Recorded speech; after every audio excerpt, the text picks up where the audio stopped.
చెప్తారు? ఈ కోణంలో ఏమైనా ఆయన మాట్లాడి ఉండొచ్చు అనుకోవాలా? అట్లా కార్తిక్ గారు చాలా ఆరోపణలు చేశారు. సరే వాళ్ళకి ఇప్పుడు గుర్తొచ్చింది. ఏదైతే ఆయన భూముల కబ్జా చేశారు, పేదల భూముల కబ్జా. అప్పట్లో వాళ్ళ వెర్షన్ వేరుంది. ఇప్పుడు వెర్షన్ వేరుంది. సరే ఏదైనా కూడా ఆయన ఒక దొంగ ఇవన్నీ కూడా ఇప్పుడు మాట్లాడుతున్నారు. కిషన్ రెడ్డి అడ్డుకుంటున్నారు. పార్టీలో సీనియర్లు అడ్డుకుంటున్నారు. తర్వాత రియల్టర్ల నుంచి ఆయనకు రావాల్సిన ముడుపులు రావట్లేదు. కాబట్టే ఆ ఫ్రస్ట్రేషన్‌తో మతి భ్రమించి ఇలాంటి వ్యాఖ్యలు చేస్తున్నారు అనేది. విజిత గారు, ఇప్పుడు రాజకీయాల్లో మనకు కులమానం ఏంది? ఎవరు ముందు రాష్ట్రంలో మంత్రి అయిండు? రేవంత్ రెడ్డి ముందు అయిందా, ఈటల రాజేందర్ అయిందా? ఎవరు ముందు ఎమ్మెల్యే అయిండు? ఎవరు తెలంగాణ కోసం ఉద్యమం చేశారు? దానికే జగ్గారెడ్డి గారు చెప్పారు కదా, ఆయన కౌన్సిలర్ గా కూడా ఈటల రాజేందర్ గారిని వ్యక్తిగతంగా జగ్గారెడ్డి గారు ఏం చెప్పారు? ఆయన కౌన్సిలర్ గా ఉన్నప్పుడు ఈటల రాజేందర్ గారు ఇల్లు చదువుకుంటారు అని. ఆయన గురించి, ఆయన వ్యక్తిత్వం గురించి ఇవన్నీ చిల్లర మాటలు.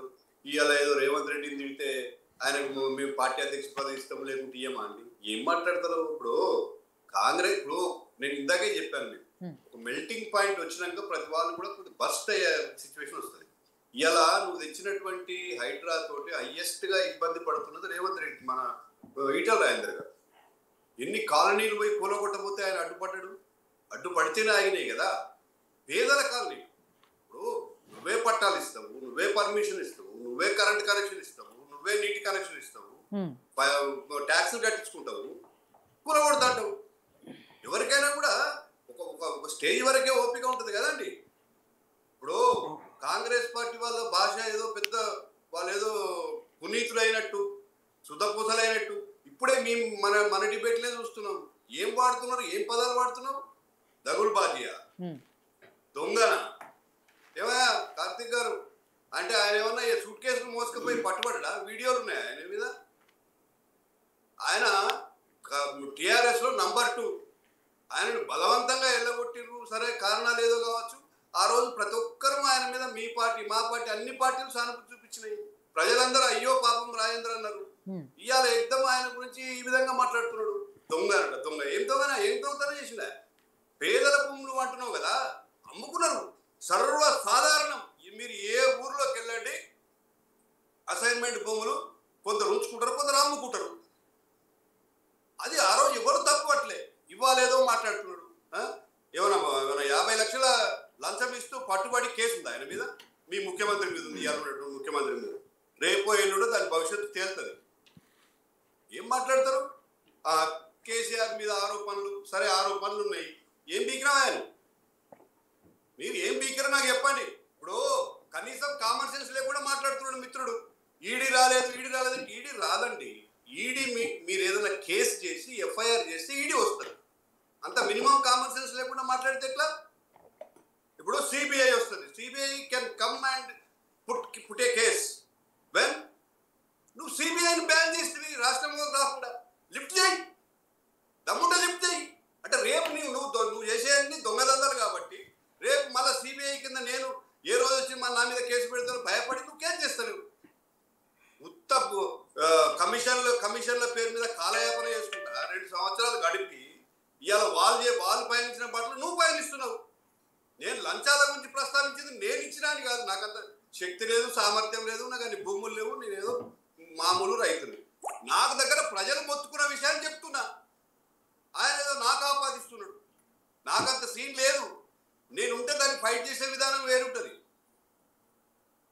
చెప్తున్న విషయం డైరెక్టే చేస్తాను. నేను ఒక జడ్జినే ఏసీబీ ఆదాయానికి మించిన ఆస్తులు ఉన్నాయని జిల్లా జడ్జిని ఇంటికి పంపించిన, 2 నెలలు జైలుకు పంపించిన. చెప్తున్న విషయం. I can complaint there.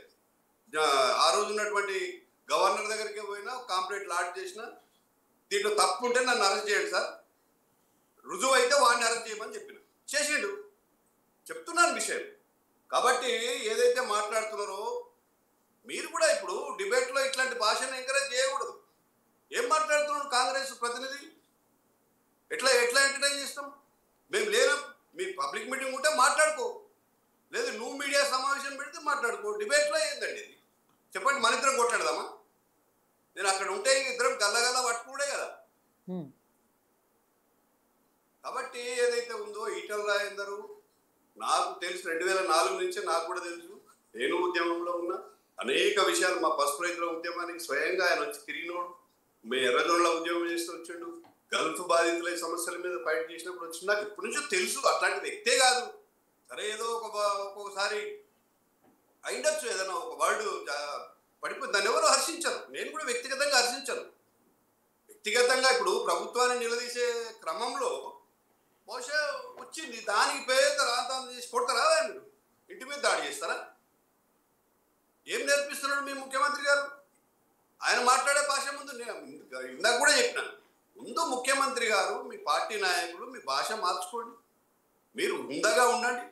KCR గారు, నేను చెప్తున్నా, కేసీఆర్ గారికి కూడా దగ్గరగా చూసిన. ఎప్పుడు కూడా సరే ఒక సందర్భంలో ఆయన మీద కూడా విపరీతమైన దాడి జరిగిన రోజు ఆయన కూడా కొద్దిగా బస్ స్టాండ్ ఇదే మా కిషన్ రెడ్డిని పట్టుకొని రండా అన్నాడు. ఆయన మీద దాడికి పోయినామా మేము? ఎక్కడైనా ఆయన కార్యక్రమాలు అడ్డుకున్నామా? దానికి సమాధానం ఇచ్చినాము, ప్రజల చేతి అనిపించినాము. ఆ రోజు ముఖ్యమంత్రిగా ఉన్నటువంటి కేసీఆర్ గారు మాట్లాడలేదా? కిషన్ రెడ్డి గారు సౌమ్యుడు, అందరికి తెలుసు, మరి ఆయన మీద మాట్లాడిండు. బహుశా ఆయన మీద వచ్చినటువంటి విమర్శలు తట్టుకోలేక మాట్లాడిండొచ్చు. కానీ ఇక్కడ ఏదైతే ఉందో ఈటల రాజేందర్ ప్రజల పక్షాన మాట్లాడిండు. అది మనం గుర్తుంచుకోవాలి.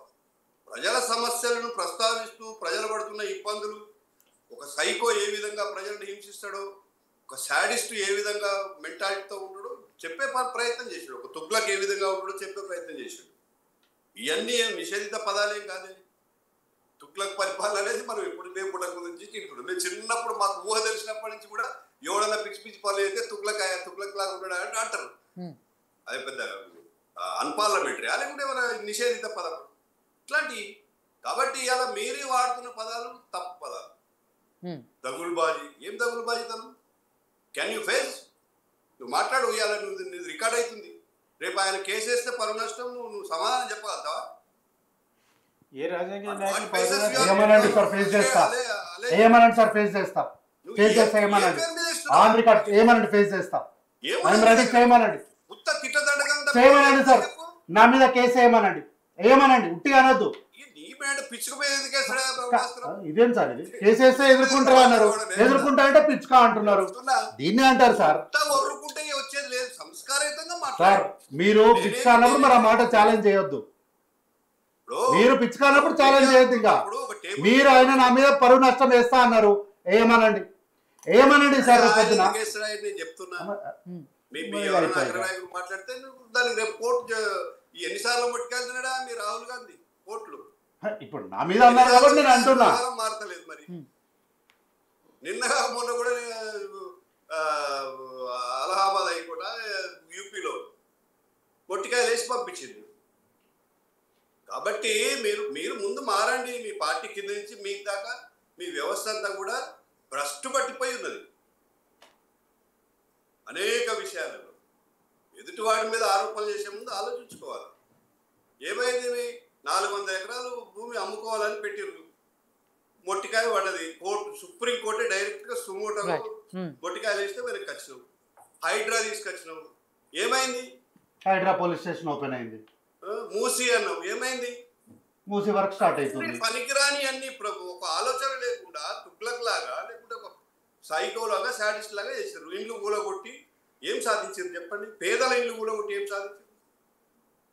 కాబట్టి అలా మేము తిట్టాల్సిన అవసరం లేదు. అసలు వాస్తవంగా ప్రజలు పోయితే ఈడ్చి కింద పడేస్తారు, రేపు నేలకి ఇచ్చి కొడతారు. ఎక్కువ రోజులు లేదండి, ముందుంది ముసల్లా పండుగ.